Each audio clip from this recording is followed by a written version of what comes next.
हरे चोट खैले बानी केहू के अपन दिल दे के। हरे ए भाई, हरे दिल देला के साजा तो इहे मिलल। हरे दिल देला के साजा इहे मिलल कि हम भटकतानी आज गम लेके।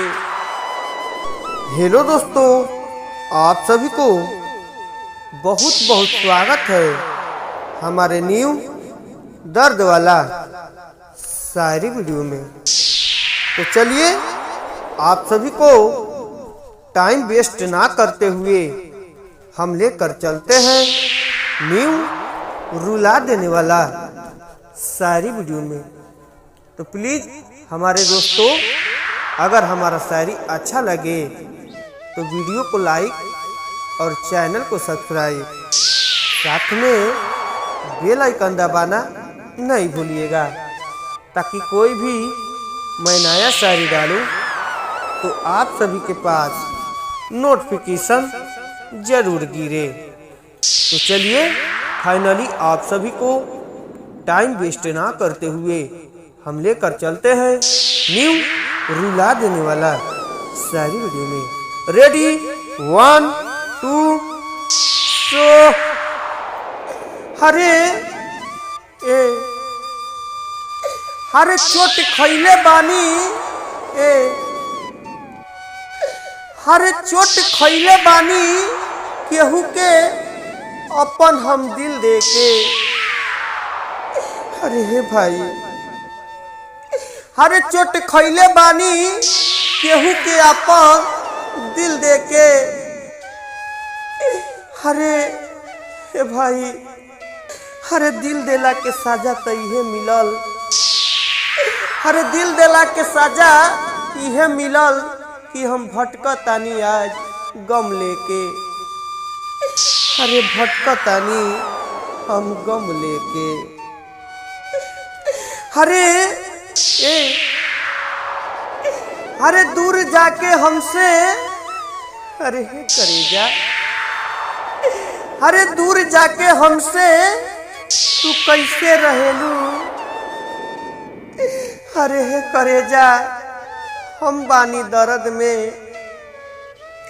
अरे हम बानी दर्द में, तू कैसे सहेलू। अरे तू कैसे सहेलू। अरे हे करेजा, हरे एकहुन गो दिन हरे एकहू गो दिन गिन गिन के कैसे बीतत बाटे। हरे हे करेजा,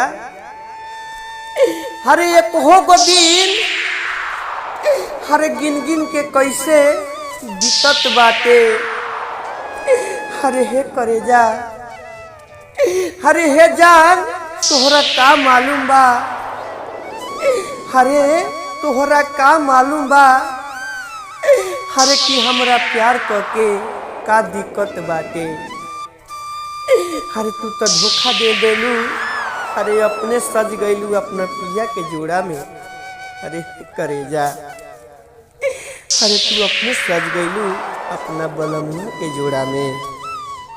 तो हेलो दोस्तों, अगर हमारा शायरी थोड़ा भी अच्छा लगा होगा तो मेरे वीडियो को लाइक और चैनल को सब्सक्राइब, साथ में बेल आइकन दबाना नहीं भूलिएगा, ताकि कोई भी मैं नया शायरी डालूं तो आप सभी के पास नोटिफिकेशन जरूर गिरे।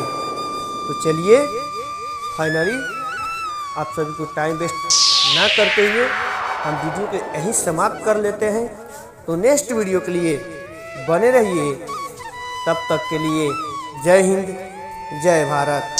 हम फिर से लेकर आएंगे न्यू रुला देने वाला शायरी वीडियो।